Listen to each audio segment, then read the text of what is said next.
This podcast is recorded on the traditional and unceded territories of the Musqueam, Squamish, Tsleil-Waututh, and Coquitlam peoples. British Columbia, I've seen your mountains high, seen your pretty rainbows and your blue crystal skies, watched your winding rivers as they flow around the bend. To me you're not a stranger, you'll always be a friend. Coming to you from the West Coast, this is Pledgos. Today is August 26, 2025. I'm Scott Delunderbaum, and on today's show, I'm speaking with Ben Woodfinden, former communications director to Pierre Poilievre. But first, you can support the show and get access to our patron Slack, where we put up info on who we're interviewing ahead of time and let the patrons suggest some questions by going to patreon.com/pledghost. Joining me tonight is Ben Woodfinden, the former communications director to Pierre Poilievre. Ben, welcome to the podcast. Thanks for having me. It's good to be with you. Yeah. So why not, as a bit of an introduction, tell the listeners kind of a bit about your backstory and how you got involved in conservative politics? It's a very strange story. So I worked for Pierre as his director of communications from just after he won the leadership. So I think I joined officially like early October 2022. And then I was in that role until the election. I worked in a fairly senior role in the campaign. And then I left after the election. So before I worked for Pierre, I was doing a PhD at McGill, and I'm going back to the PhD. I'm going to go finish it. But I think it's fair to say, I don't want to be like braggadocious. I think I was like kind of like a conservative commentator, thought leader. I hate that term, but like something like that. And but yeah, you had a Substack. I read that you got published in the Hub fairly regularly. Yeah, right. Yeah, and so the way I got the job, actually, the Hub is the link there. That and the funny thing about this story is that I don't anymore, but I used to get really really bad insomnia, and so some of the best things I've ever written were written at like 3 a.m. because I couldn't sleep.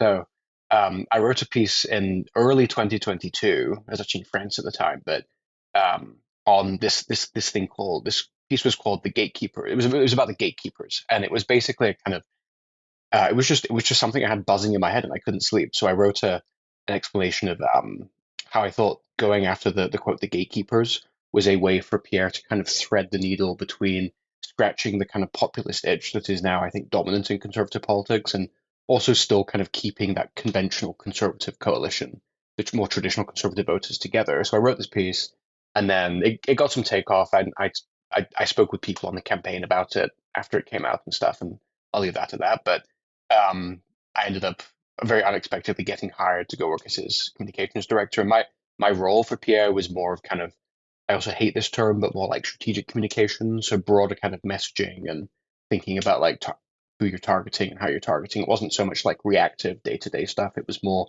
proactive, strategic messaging is probably the most corporate-y kind of way to put it. Right, and this was your first like big staff position in politics. Yep.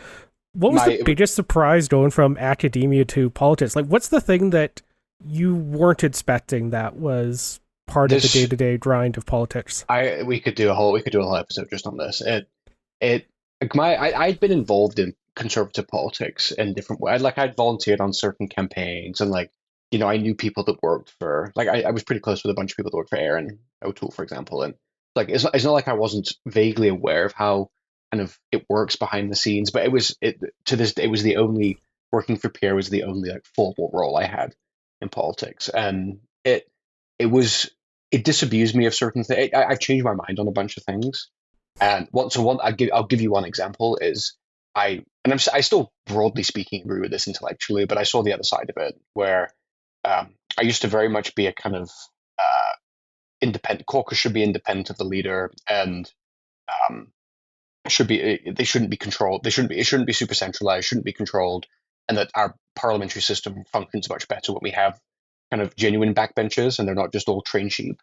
And I still intellectually believe that, but I will say, like, I've seen the other side of it, of why message discipline is important and why I'll call it bozo eruptions is the politest word I would use, are problems.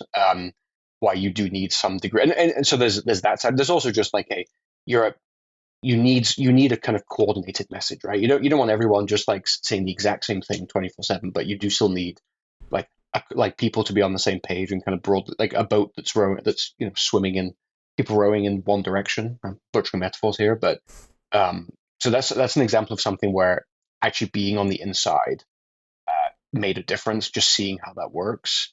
Right. There's something there's some academic stuff too. Like my dissertation focuses on kind of executive power in Westminster systems, and so there's some interesting examples of how the Crown actually functions that I've changed my mind on. But I would say that's probably the biggest example of a surprise going from a purely kind of intellectual role to a very practical role very quickly.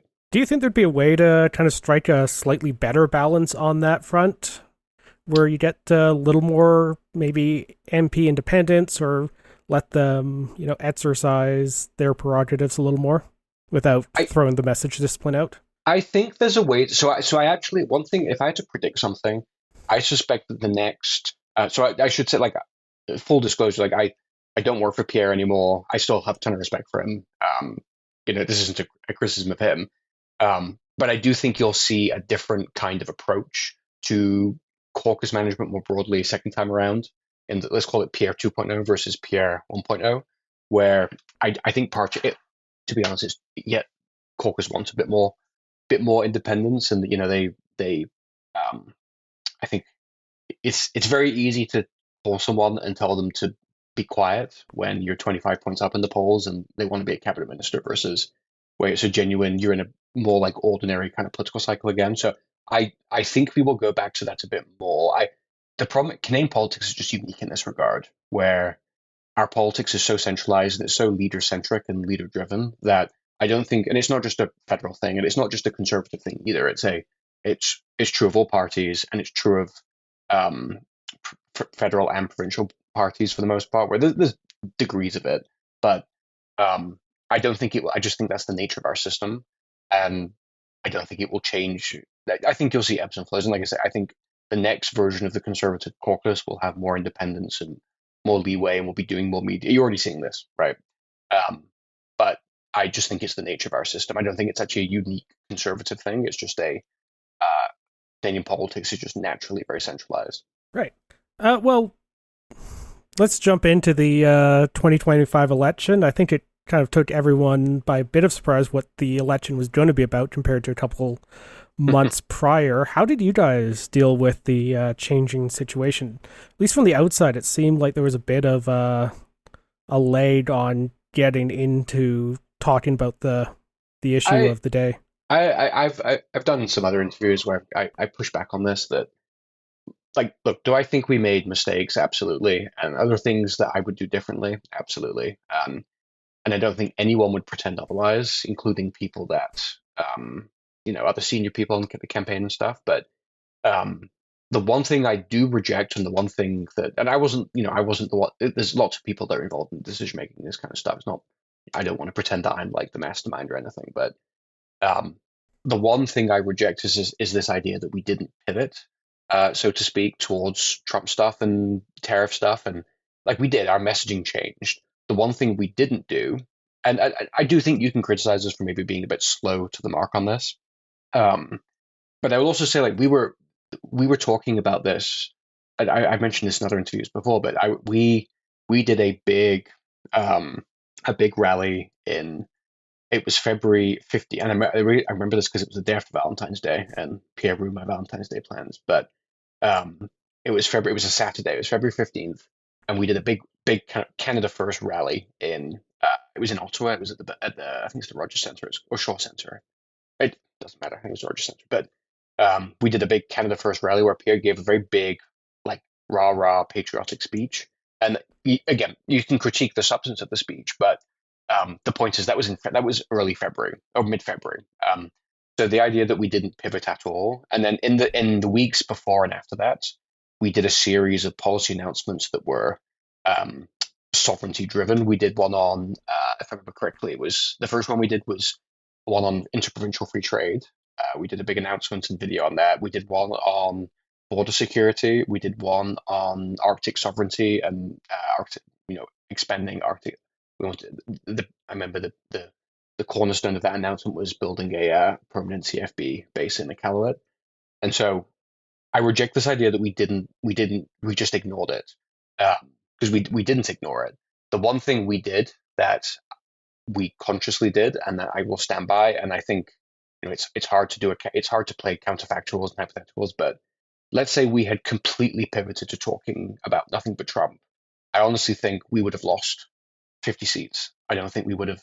We still lost, but I think the loss would have been much worse, because the one thing we didn't do, and I stand by this, and I think this is something I think Pierre should continue to do, is the reason we got to where we were in the first place was because Pierre honed in on kind of, broadly speaking, domestic issues that really affect people's lives in very direct ways. So housing, cost of living in general, crime, these kind of core issues drove new voters to us in record numbers in some ways. And so did we start talking about other stuff and responding to Trump? Yes, but we also didn't abandon talking about those issues either.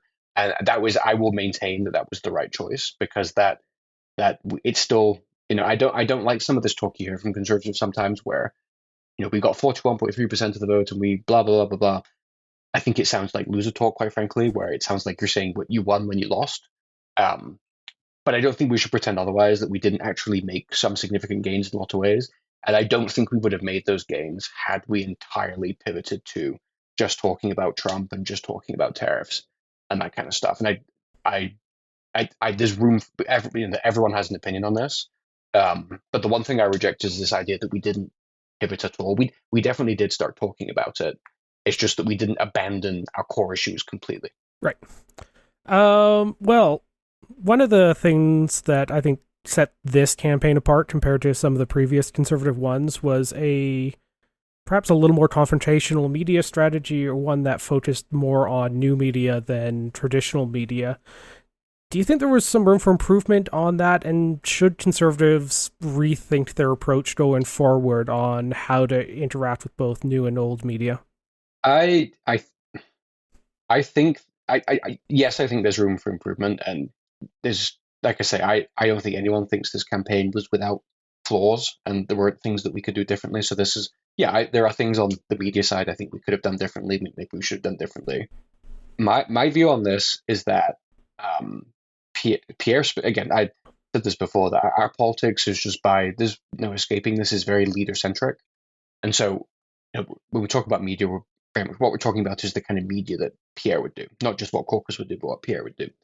And do I think Pierre should do more, we'll call it like mainstream media, legacy media? I absolutely do, and I think a change you can see since the election is that he's doing more of that. He went on the House, I want to say about a month ago.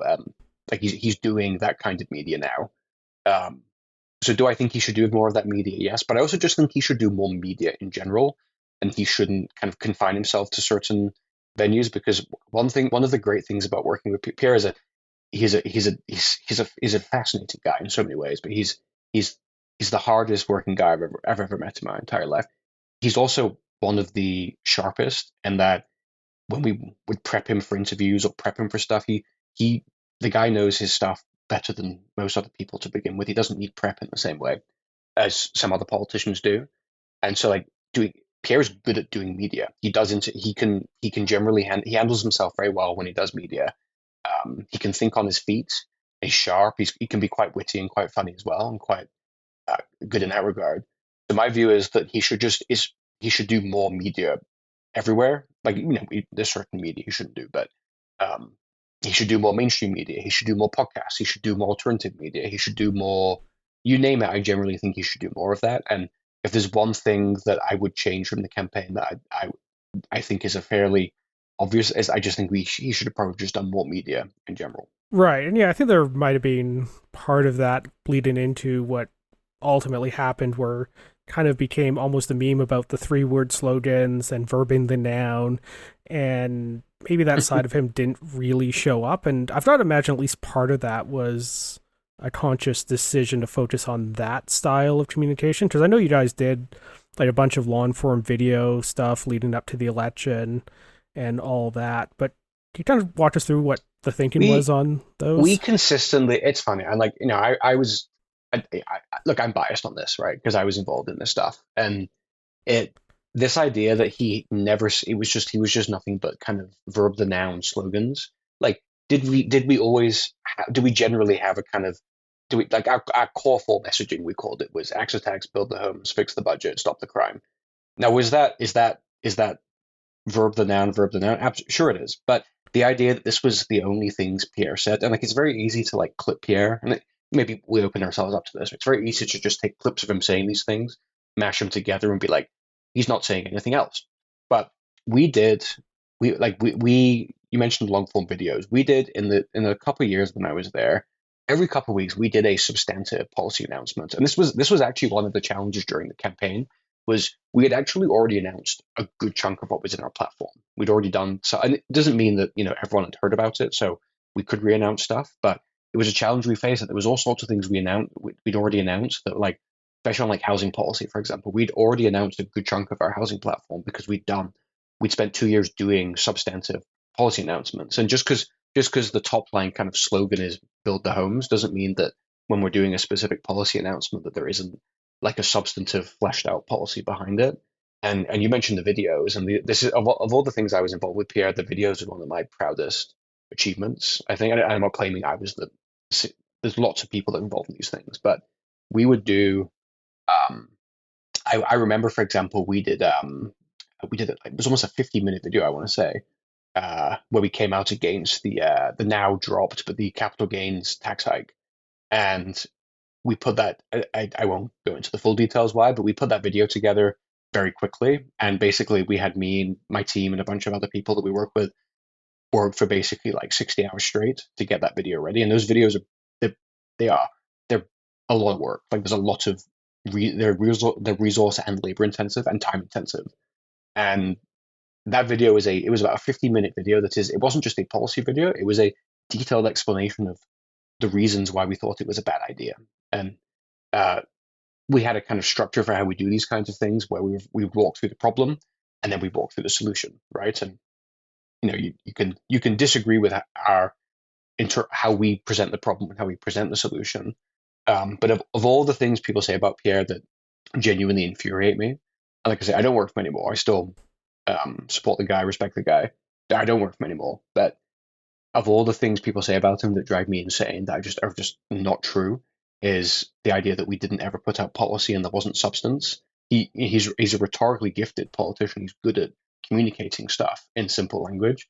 But we spent 2 years putting out substantive policy that, like, I challenge anyone to find another leader of the opposition has put out as much substantive policy in opposition as he did, Yeah. as we did. I mean, I would agree with that. It's just, I definitely heard in the wild from friends and family, people who aren't, super dialed in and following every announcement, the has no ideas, just slogans and stuff. So, I don't know, there's a disconnect somewhere there, and I don't have a great idea why that'd be. The disconnect, I think, comes from I don't disagree with you. I think, and this was, like I say, during the campaign, a challenge we faced, because we basically, so on the campaign I worked on what we call scripting, which is basically every morning we did a substantive policy announcement of some sort, and then we announced we generally we had a video that went up at about like 6 a.m. generally every morning. And then he would go out sometime in the morning to do the announcement, and then he would take questions. And those videos were I don't want to be.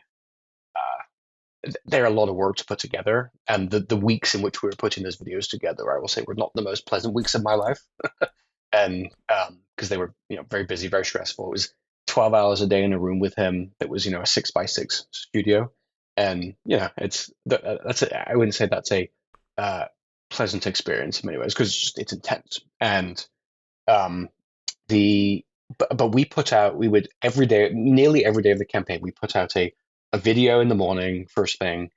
Press release would go out, Pierre would go out and speak, and then we were announcing some sort of substantive policy. And you can't announce grand policies every day, so some days they're smaller than others. It's not like every day is going to be a big one, but we did that nearly every single day of the campaign. And one of the challenges we faced was to fill I think it was a 37-day campaign total, and you're not doing it by the final couple of days of the campaign, but for the first basically for 30 something days of that campaign, we had to have like specific policies to announce, and we had more than that to announce. But the problem is we'd already announced a good chunk of stuff, right? Especially on housing, which was a big housing and crime were two of our core messages, core issues.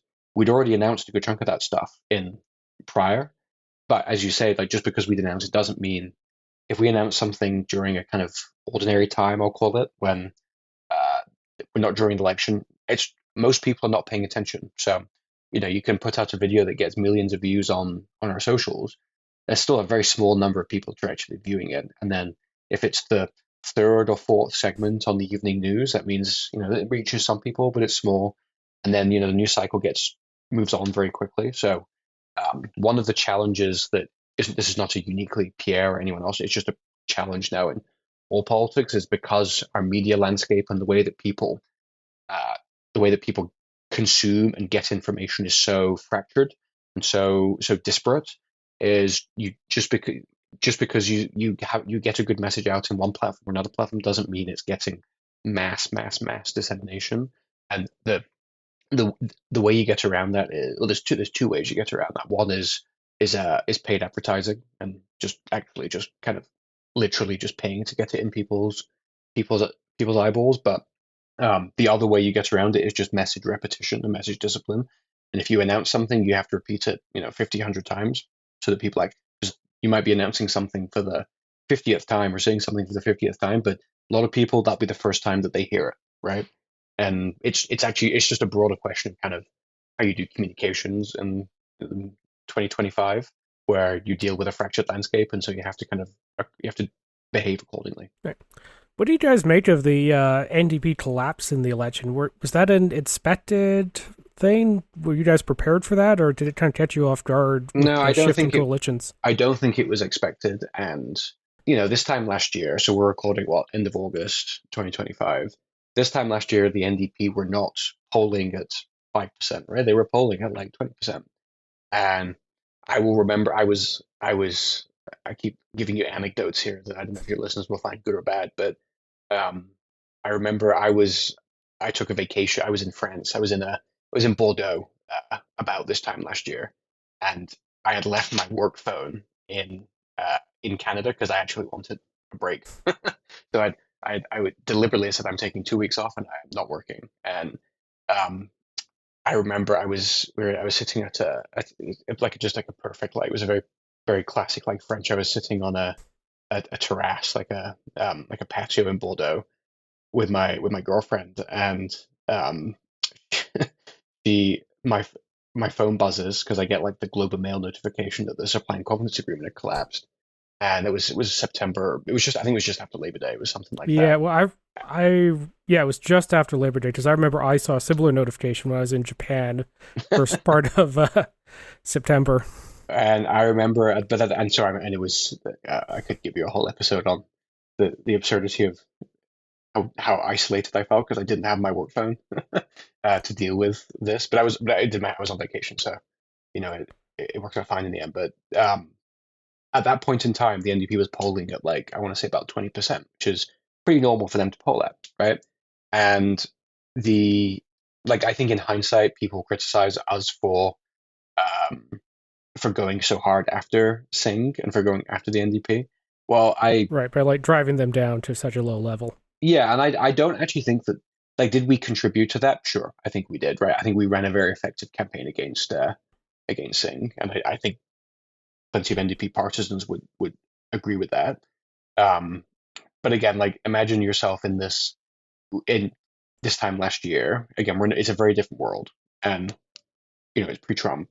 But I think what ultimately did we help drive down their numbers to a certain extent? Yes, we did.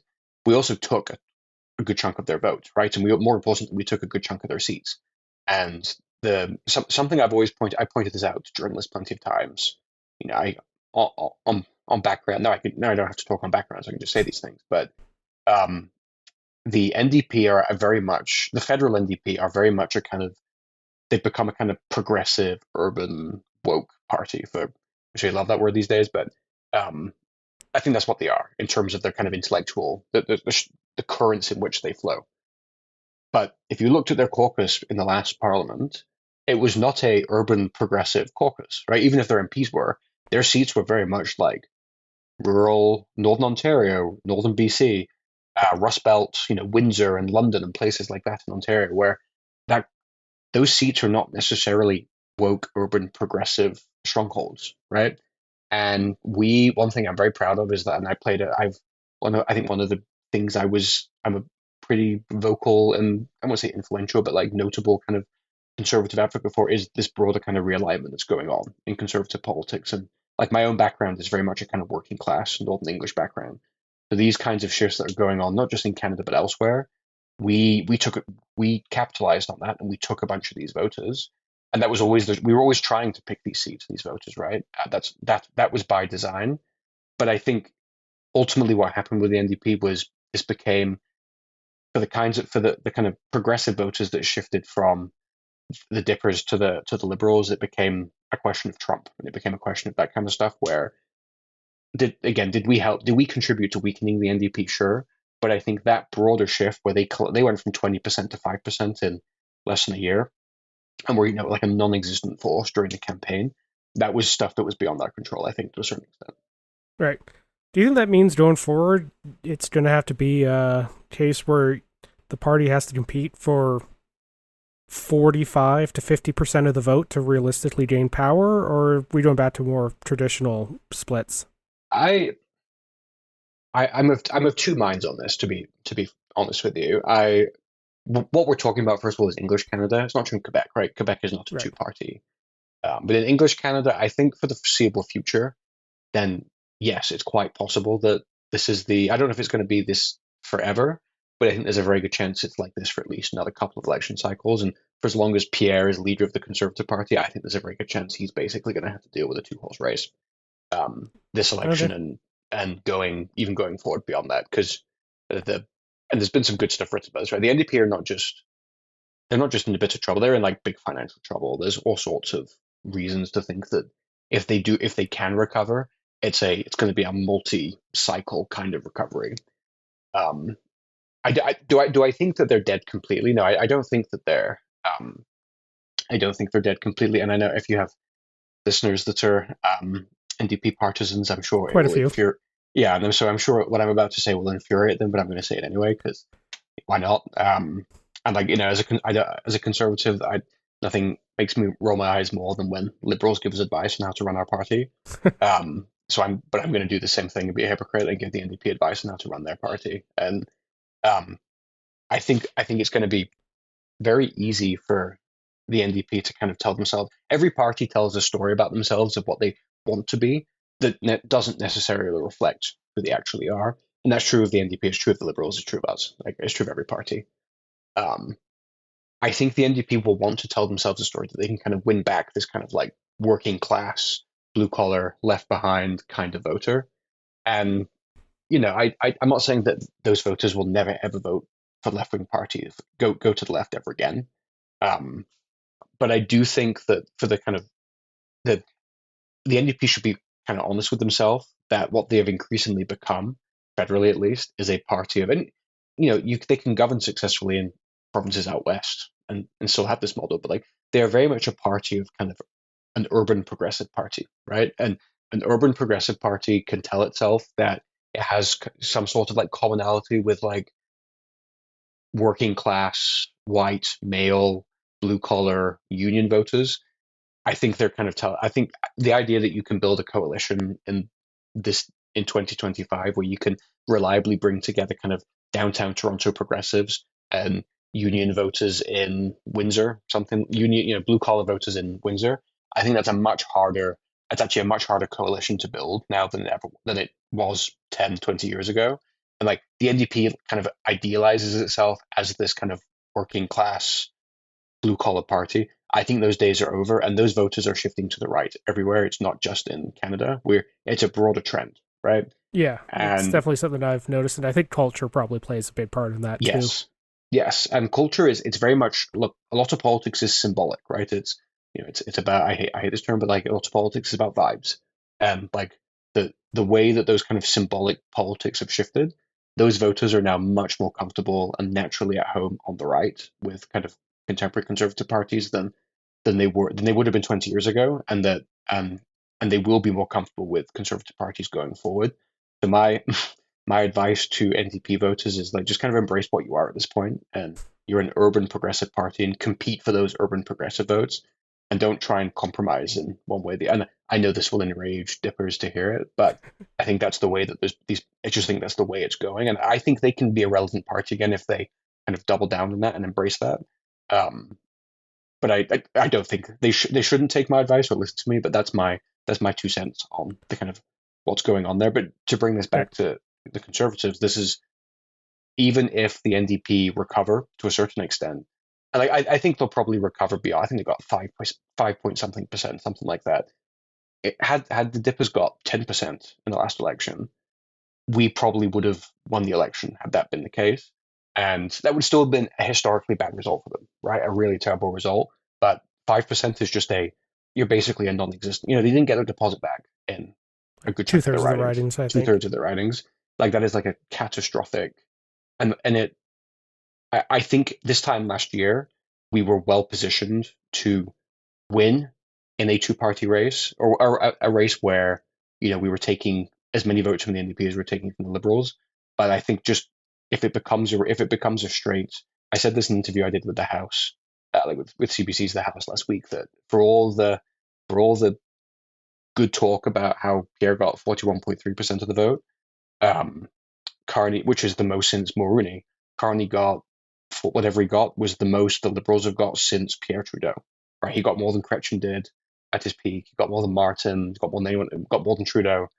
If we're in that two-party race, whether we like it, even if it actually becomes a three-party race again in 5 years or 10 years, I do think you kind of have to operate on control the things you can control, and I think the Federal Conservative Party has to now operate on an assumption that in English Canada it's essentially a two-party race for the foreseeable future. Okay. I want to switch gears a little bit to kind of more your academic stuff, thinking about conservatism broadly and conservatives in Canada. What actually sets apart conservatives in Canada from the rest of the world, and probably particularly the U.S., where most of us get our news and views from? I think Canadian conservatism is by necessity a kind of particular to the places that it's from. So Canadian conservatism is always going to be, in some ways, distinct. Now, does American conservatism does it influence intellectually here? Play a big kind of intellectual influence here? Yes, it does. But I think what kind of sets Canadian conservatism apart is precisely that there are, like, it's not that in conservatism in the UK or France or the US, it's not that there aren't different factions within kind of the conservative movements there, but I think what sets apart conservatism in Canada is that it's shaped by Canada's distinct kind of culture and its political culture. Canadian conservatism is very regional, and that our conservatism is much less factional in like strict ideological terms, as it has regional tensions and regional distinctions, and that kind of prairie conservatism, Alberta conservatism looks different from Ontario conservatism, looks different from Quebec's conservatism, looks different from BC's conservatism to a certain extent, and the Maritime Atlantic conservatism. I think those distinctions are so. What sets Canadian conservatism apart is that just like conservatism elsewhere, it has factions and divides, but our factions are much more regional than they are just purely abstract ideological factions. And I think that actually also, like, the character of Canadian conservatism is I don't think Canadian conservatism is particularly ideological in the sense that, like, there are ideas and there is a conservative movement that has kind of intellectual, like, organizations and just kind of currents and trends. But I think the things that actually shape us are very much these regional distinctions, and that is the way that Canada is reflected in our conservative culture, because it's, like I said, conservatism is always going to be particular to the place that you're from, and because Canada is such a regional country and has such distinctive regional cultures, our conservatism is always going to have to be a coalition of regional conservatisms as opposed to a kind of distinctly unitary kind of just national conservatism, where what you can say in BC and Alberta and the prairies and and the prairies in Ontario and Quebec and the Maritimes, it's going to have to look a little bit different. And I think that is the kind of it's one of the reasons it's quite hard to be a conservative in Canada, is because there are so many. You're keeping together not just a coalition of social conservatives and fiscal conservatives kind of stuff. You're keeping together a coalition of Alberta conservatives and Ontario conservatives and BC conservatives in a way that, and I'm not saying there aren't regional distinctions in, say, the kind of conservatism of like the Northeast in the US versus Southern conservatism and West Coast conservatism, but I don't think those are like predominantly or primarily regional divides. They exist, but in Canada, I think our internal conservative actions are very much regional in that regard, and so it's frustrating if you, like me, you're in the conservative movement and you play a role in this kind of stuff. It can be frustrating dealing with this, especially if you're like me and you're like an academic and you live in the world of ideas. But I do actually kind of find it like, how do I put this? Like I it's one of the things that I still think makes Canadian conservatism distinctly Canadian, is that it's so regionalized, because Canada is so regionalized. Right. Well, one of the things I've been noticing more and more in the broader right, I may or may not think conservative actually applies to it as well, is like a right-wing populist energy that's gotten more and more prevalent. And I mean, you really see it in the States, and you're also seeing it in Britain and a bunch of other places. But it always feels to me like there's a pretty strong tension there between kind of the more traditional conservatism with its respect for institutions and a temperament for incremental reform, and this kind of populist, let's change everything, tear it down energy. How do you think those need to be balanced off or navigated? I have two perhaps contradictory thoughts on this, and I think I'm going to write something about this fairly soon. But Canadian like Western prairie, let's call it like prairie conservatism. Populism is not a new thing in Canadian conservatism, and like you look at someone like Diefenbaker, you look at like the Reform Party, like you just look at kind of prairie populism, and the kind of the ways that prairie populism actually has like left and right wing versions of it, right? Like the NDP is born out of prairie populism in the same way that the modern Canadian Conservative Party was in some ways born out of it too. So I don't think populism is new to Canadian politics, if that makes sense. And this idea that do I think Pierre is kind of taps into that? I think he is a populist to a certain extent, but I don't think that makes him unique. And I actually think he fits a long tradition of kind of I get into this. This is pedantic and it will annoy people, but nothing. One of the many things that irritates me about kind of popular kind of culture around Canadian conservatism is like, I miss those progressive conservatives, and then they put the emphasis on the progressive, and they think it means like contemporary progressivism. Well, the origins of progressive conservatism is not some like progressive urban kind of that kind of stuff. It's very much like an agrarian populism, right? And there's Canadian conservatism, I think, has always had this populist streak, and I don't think that's ever going to change or ever going to go anywhere. And we don't think historically about a lot of this stuff, but I think you should, so that the quote progressive turn in Canadian conservatism and conservatism more broadly, I think elsewhere it was latent and then it's exploded. But I think here it's actually like it's a consistent trend and undercurrent of Canadian conservatism. And like someone like Diefenbaker is just the perfect example, right? Diefenbaker was the quintessential kind of populist politician, and so he's not. So it's not new in that regard. It's just the first thing I'll say about this. The other thing I'll say about this that might sound a bit kind of contradictory to this is my own politics have changed in the last few years. I think I've become more squishy in some ways and a bit more moderate, but I do think that there's a growing divide in kind of the Canadian conservative movement between people that I wouldn't even call them populists, but people that are, and I think maybe we'll get to this in a sec, but I noticed this during these kind of debates around the Nova Scotia, these fire bans, these hiking bans and stuff, where it was very predictable to me who was going to end up on what side.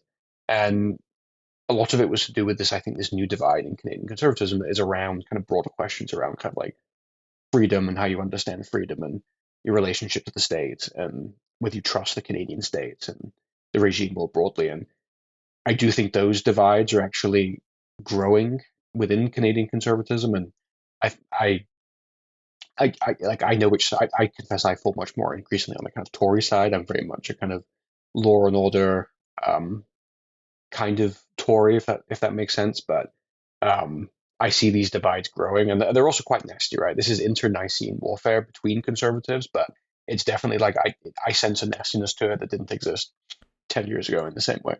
Yeah, and like one of my concerns is that you kind of, I think, to have a healthy polity, you need a party or a faction in the society that is very much about supporting the institutions as they exist, reforming them where necessary, but fundamentally keeping the structures that hold society together in place. And that's typically being the role for conservatism. I mean, it's right there in its name. But as that pull from the more populist, freedom-focused aspect, it seems to me like we're potentially at a risk of a spot where no faction, broadly speaking, particularly in partisan politics, is really speaking for that part and that foundation. I still think it exists. Part of the problem with this is I do think that a lot of our politics is so, as much as we kind of talk about how, um, Twitter's not real life, whatever it's called now. Twitter's not real life, and like the online world is not the same as that's very true. However, our discourse is now increasingly dominated by what happens online, right? And so even like the kinds of stories that end up in mainstream media and the kinds of things people will talk about they very much emanate from what can be very minor disputes online, where it's between kind of a comparatively kind of small group of people. But no, I do think that there's I don't think that the kind of whatever you want to call it, that kind of like more like ordered liberty kind of Toryism, which is kind of that's the camp I would kind of put myself in these days. But I don't think it doesn't exist, and like I think there's plenty of governments and there's like provincial governments that kind of fit that mold. I mean, I think that's why there's I don't really want to get too much into this, but you can learn a lot about kind of a movement conservative. Just ask them what they think about Doug Ford, and lots of conservatives. And like I'm generally much more kind of pro Ford than some people I know, and but like if I can ask a lot of conservatives what they think about Ford, and if they don't like Ford, I straight away can kind of figure out what side they fall on in many ways, if that makes sense. And I and I'm not saying, to be clear, I'm not saying Ford is kind of like the avatar of kind of Toryism. It's actually quite ironic to think about. Ford is now the kind of the kind of figurehead of what is kind of like more, let's call it like more moderate conservatism, whatever you want to I would call almost it. pick Houston over that Ford for that role. Well, I don't know that I just don't know that Houston has this kind of national profile. I think he has a bit of it in kind of online circles. I guarantee west of Nova Scotia, west of New Brunswick, very few people know who Tim Houston is. That's not a criticism of Houston. I think he's actually he's doing a very good job. But I just think Ford has a kind of national profile that Houston doesn't, and it's just the nature of being the Premier of Ontario. But it's very funny thinking, and this is where, like, again, I think the Toryism and populism are just kind of they've always existed in Canadian conservatism, and they exist mostly in the kind of healthy tension and healthy contradiction, and then in a kind of very kind of Hegelian sense. But like people forget this now, right? But Ford's origins, kind of how he came to be a prominent political figure, was very much is from a kind of populist background. Right? His late brother, was very much the kind of the avatar of this populism in the GTA, but in Ontario. And Ford, cast your mind back to the kind of the weird when Patrick Brown gets forced out, and Ford becomes leader and then premier in like a matter of months. Ford won that leadership election very narrowly against Christian Elliott, because Elliott was the kind of the more like red Tory, moderate conservative, and Ford was the more populist conservative. And the Ontario PC party membership voted marginally for the more populist, more, quote unquote right wing option. And now Ford has become this avatar of this much more moderate, and it's a testament to his success. But it's funny how things shift. I do think it's ironic that he someone with the last name Ford has become this avatar for kind of not the populist wing of kind of Canadian conservatism. Yeah, you wouldn't have I, guessed that a few years no. back, and I think that maybe says as much about the shifting nature of the broader conservative populace than anything else. I'm conscious that we're coming up on time, so I just want to ask one final question before I let you go. What do you think is an issue that's not getting enough attention, either because it's, doesn't get a, lot of play in the media, or that's something that's bubbling up in the background but hasn't burst through yet? I have a few answers on this. I'm gonna cheat. I'm gonna give you a few answers here. Um, I do think that the it's not that it's not now become an issue to a certain extent, but like I've noticed this, and I've seen the shift in like like in focus groups and in polling, but also like I've seen it in my social circles.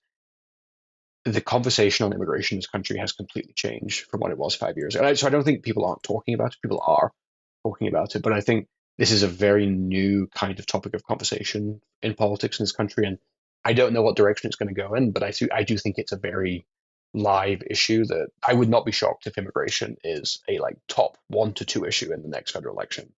And I think you've seen Pierre has like started to be much more vocal on this since the election, and like my view on this is that this is something he should be talking about and has to be talking about.